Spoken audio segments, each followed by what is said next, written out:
ಯಾದಗಿರಿ ಜಿಲ್ಲೆಯ ಸುತ್ತಮುತ್ತಲಿನ ರೈತರ ಗೋಳು ಕೇಳುವವರಿಲ್ಲ. ಚನ್ನಬಸವ ಆಕ್ರೋಶ.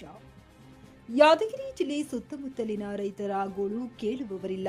ನಿರಂತರ ಮಳೆಯಿಂದ ರೈತರ ಬೆಳೆಗಳು ಸಂಪೂರ್ಣ ಹಾಳಾಗಿದ್ದು ಹಾಗೂ ಭೀಮಾ ನದಿ ಪ್ರವಾಹದಿಂದ ತತ್ತರಿಸಿದ ಜನತೆಗೆ ಶಾಸಕರು ಹಾಗೂ ಉಸ್ತುವಾರಿ ಸಚಿವರು ರೈತರಿಗೆ ಧೈರ್ಯ ತುಂಬಿ ಕೆಲಸ ಮಾಡುತ್ತಿಲ್ಲ ಎಂದು ರೈತ ಮುಖಂಡರಾದ ಚನ್ನಬಸವ ವಾಲಿ ಸುರಪುರ ಆಕ್ರೋಶ ವ್ಯಕ್ತಪಡಿಸಿದರು. ಯಾದಗಿರಿ ಶಾಸಕರು ರೈತರ ಕಷ್ಟ ಕೇಳಲು ಬಾರದೇ ಇರುವುದು ನಾಚಿಕೆಗೇಡಿನ ಸಂಗತಿ. ಜಿಲ್ಲೆಯ ಜನಪ್ರತಿನಿಧಿಗಳಿಗಿಲ್ಲ.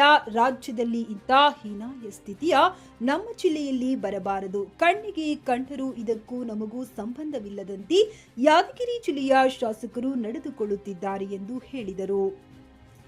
ಮುಂದಿನ ದಿನಗಳಲ್ಲಿ ಯಾದಗಿರಿ ಜಿಲ್ಲೆಯಾದ್ಯಂತ ರೈತರಿಗೆ ಬೆಳೆಹಾನಿ ಬಗ್ಗೆ ಸಂಪೂರ್ಣ ಮಾಹಿತಿಯನ್ನ ಪಡೆದು ರೈತರಿಗೆ ಬೆಳೆ ಪರಿಹಾರ ನೀಡುವ ಕೆಲಸ ಮಾಡಬೇಕು. ಮುಂದಿನ ದಿನಗಳಲ್ಲಿ ಬೆಳೆ ಪರಿಹಾರ ನೀಡದೇ ಇದ್ದಲ್ಲಿ ಉಗ್ರವಾದ ಹೋರಾಟ ಮಾಡಬೇಕಾಗುತ್ತದೆ ಎಂದು ಎಚ್ಚರಿಕೆ ನೀಡಿದರು.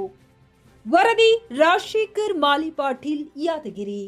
ಅದರಿಂದ ಬರ್ತಕ್ಕಂಥ ಬೆಳೆಗಳಾದ ಹತ್ತಿ, ಭತ್ತ, ಸಜ್ಜೆ, ತೊಗರಿ ಇವೆಲ್ಲ ಹಾಳಾಗಿ ಇವತ್ತು ನಾವು ನಿಜ ಹೇಳ್ಬೇಕಂದ್ರೆ ನಾವು ಎಲ್ಲೋ ಒಂದು ಕಡೆಗೆ ನಾವು ಈ ದೇಶದಾಗ ಇದ್ದೀವೋ ಇಲ್ಲ ಅನ್ನೋ ಪರಿಸ್ಥಿತಿ ನಮ್ಗೆ ಆ ಪರಿಸ್ಥಿತಿ ಬಂದ್ಬಿಟ್ಟದ. ಯಾಕಪ್ಪ ಅಂದ್ರೆ ಈಗ ಕನಿಷ್ಠ 4.5 ಲಕ್ಷ ಕ್ಯೂಸೆಕ್ಸ್ ಏನು ಜಸ್ಟ್ ನೀರು ಆಲ್ರೆಡಿ ನಮ್ಮ ಔಟ್ಫ್ಲೋರ್ ಹರಿತಾ ಇದೆ ರಿವರ್ನಲ್ಲಿ. ಅದ್ರ ಜೊತೆ ಇವತ್ತು ನೋಡ್ರಿ ಇವತ್ತು ಏನಾಗಿಬಿಟ್ಟದಪ್ಪ ಅಂದ್ರೆ ಇಡೀ ನಮ್ಮ ಎಲ್ಲ ಬೆಳೆದಂಥ ಇವತ್ತು ಭತ್ತ ಇರ್ಬೋದು, ಹತ್ತಿ ಇರ್ಬೋದು ಎಲ್ಲ ಸಂಪೂರ್ಣವಾಗಿ ನಾವು ಇವತ್ತು ನೀರಿನಲ್ಲಿ ಮುಳುಗಿ ಹೋಗ್ಯದ. ಆದ ಕಾರಣ ನಾವು ನಿಮ್ಗೆ ಏನಾಗ್ಯದಪ್ಪ ಅಂದ್ರೆ ನೀವು ಏನೋ ಒಂದು ಮೊನ್ನೆ ಬೆಂಗಳೂರಲ್ಲಿ ಒಂದು ಪ್ರೆಸ್ ಮೀಟದಲ್ಲಿ ಇಲ್ಲ ನನಗೆ ಭಾಗ್ಯಗಳು ಕೊಡೋದಕ್ಕೆ ದುಡ್ಡಿಲ್ಲ, ಅದು ತೊಂದರೆ ಆಗ್ತದೆ ಅಂದರೆ ನಮಗೆ ದುಡ್ಡು ಬೇಕಾಗಿಲ್ಲ, ಭಾಗ್ಯಗಳ ಬೇಕಾಗಿಲ್ಲ ನಮಗೆ.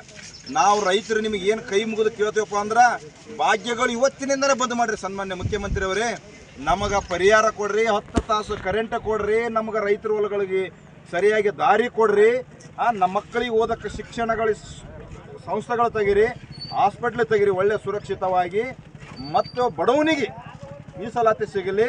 ಇಂಥವು ಮಾಡಿದ್ರೆ ಮಾತ್ರ ನೀ ಶೂರ ಅಂತ ಹೇಳ್ತೀನಿ. ಇವತ್ತು ನಾವು ಸನ್ಮಾನ್ಯ ಸಿದ್ದರಾಮಯ್ಯ ಸಾಹೇಬ್ರೆ, ನಿಮ್ಮ ಬಗ್ಗೆ ನನಗೆ ಗೌರವದ ಅಪಾರ ವೈಯಕ್ತಿಕವಾಗಿ.